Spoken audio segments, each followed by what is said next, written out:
classe média é extremamente importante, né? Porque a classe média ela exerce cotidianamente a dominação, né?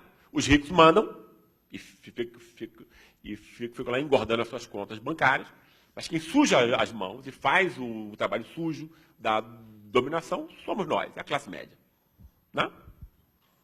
Escreve, decide, implementa, etc, etc. Né?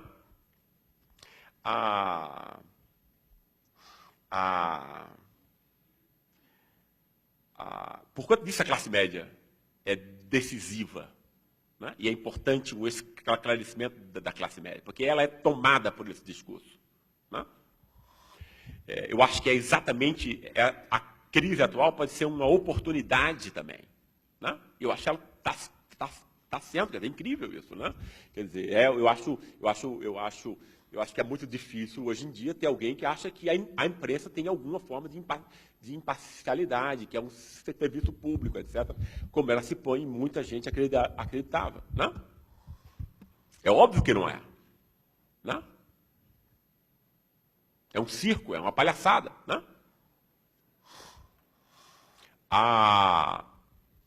Quais são as classes entre nós? As classes entre nós são esses muito ricos. Por quê? O que é o muito rico aí? Porque ele concentra o capital econômico. Né? O capital econômico ele é concentrado em todo lugar, como o Piketty nos ajudou a perceber. Não é isso? Agora, o que Piketty não nos ajuda a perceber, né, é que, por exemplo, você tem, quer dizer, na Alemanha, o capital é um pouco menos concentrado do que aqui, mas é muito concentrado. E o Brasil, que tem uma concentração um pouco maior. Mas lá também é muito concentrado. Só que a Alemanha é um país muito mais igualitário, decente e digno. E nós não. Como se resolve isso? É porque Piketty não fala de um outro capital, que é tão importante quanto o capital econômico, que é o capital cultural. Né? Em países como França, Alemanha, Inglaterra, etc., o capital cultural é democratizado para 70%, 80% da população. Capital cultural útil, de última geração, reconhecido, importante, etc. No Brasil, ele fica para 20%. Né? É isso que separa, basicamente. Né? Quer dizer, esse outro capital, que é mais decisivo. E esse capital está concentrado entre nós na classe média. O que é a classe média? A classe média real. Não a classe média de fantasia. Foi um tiro no pé, essa história de nova classe média. Uma completa bobagem, se vocês querem a minha opinião sincera. Tá? E a gente vai ver por quê em breve. A classe média real é uma classe do privilégio. Né? Tá? Para que a gente saiba por que uma classe do privilégio entre nós é uma classe revolucionária que sai às ruas, aí a gente tem que acrescentar a doença. Não? Não? Ou seja, entre nós a gente tem um racismo de classe que não podia ser veiculado. Não? Entre nós sempre houve um assassinato indiscriminado dos pobres entre nós. Foi sempre uma política pública informal. Não? Matou-se pobres, né, aos milhares, etc. Morre pobre aqui, muito mais do que em guerras lá fora. Não é isso? Isso porque a polícia é ruim? Não, isso não tem nada a ver com a polícia. Tem a ver com o apoio que a classe média dá a essa política. Ela quer matar pobre. Odeia o pobre. Tem vergonha do pobre. Né? Estava começando a ficar com muita raiva, mas não podia dizer, né, que o pobre agora pode ir para o aeroporto, frequentar os mesmos lugares, ir para shopping center. Que história é essa? Né? E sem poder reclamar. Não é isso? Aí agora encontraram a racionalização, no sentido psicanalítico, ou seja, né, emoções que são agora que podem ser expressas por uma pseudo-racionalidade, que é a corrupção aonde, pessoal? Nunca é no mercado, aonde é mesmo? No Estado. Não? Mas é no Estado só? É no Estado inteiro, em todos os partidos? É? Não. É só em partido de esquerda, né?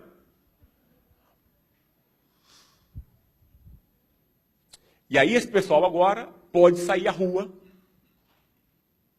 orgulhosamente, botando a camisa do Brasil e a bandeirinha do Brasil, né? faceiro, né, de classe revolucionária, posando de classe revolucionária, não é isso? Botando toda a violência que guardou durante tanto tempo, né? É o imbecil perfeito, né?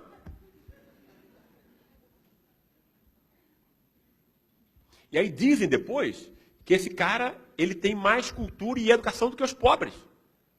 Esse cara sequer lê alguma coisa, a não ser pela dose de veneno midiático. A gente estava fazendo uma pesquisa, né? E o pessoal de classe média no Brasil se informa como? Porque trabalha muito e tal, vai parar numa cidade como São Paulo e tal, né? Chega em casa às 10 horas, aí se informa pela Globo News, vai dormir com o Merval Pereira, né? Aí ele acorda, vai pro trabalho e ouve, isso é empiria, pessoal, tá? Empiria, tá? Lê entrevista, aí liga a CBN, aí acorda com Carlos Alberto Sardenberg, né? Aí esse cara se acha mais inteligente do que os outros, entende? Abaixo dessas duas classes, mas a classe média não é só isso, né?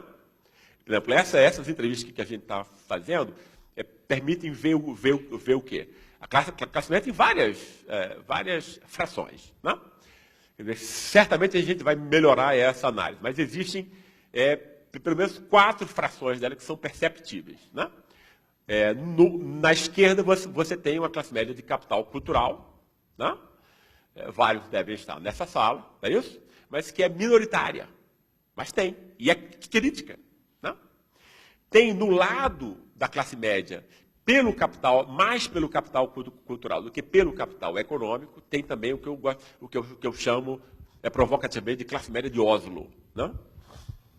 Que é o pessoal que fica afetadíssimo com a caça às baleias, né? Mas tem a maior indiferença, a miséria que rola ao redor dele, no bairro dele, na rua dele, etc, etc. Né? O cara tem uma agenda norueguesa. O cara é norueguês, irmão. Né? Pô, né? Como não? Ele liga para o amigo dele em Estocolmo e começa a conversar sobre esse negócio. Né? Né? E, para o lado da centro-direita, você tem o quê? Você tem a parte majoritária da classe média. Né? Você tem a parte da extrema... O que está acontecendo agora, pessoal, né? É que a extrema-direita da classe média saiu às ruas. Isso não é o povo, não é nem a classe média. Né? É a parte fascista da classe média brasileira, né? Que odeia a política, odeia os pobres. Basicamente. Essa é a concepção de mundo desse povo. Né? Agora, as besteiras que a de direita cometeu em vários desses, quer dizer, estava muito articulado tudo, com operadores jurídicos, a imprensa e tal, para ninguém mandava informação, o outro parecia o Barcelona jogando, né? Tá de pé em pé, um toque-toque, aí o cara ficou desesperado para prender o ex-presidente, não é isso? Aí começou a fazer besteira, né? Agora fica óbvio, né, certas partidarizações, que não é a figura do ex-presidente. Não vamos ser tolos, vamos usar a nossa inteligência. Né? O que se está querendo pegar é as classes que são representadas por esse cara. Né? Elas que têm que sair da política de vez. É isso que é inaguentável. Abaixo dessas duas classes, são as classes do privilégio. Por quê? Né? Porque, claro, o privilégio econômico, ele é... E eu já fiquei animado, eu estou entrando na 1 hora, não tem jeito.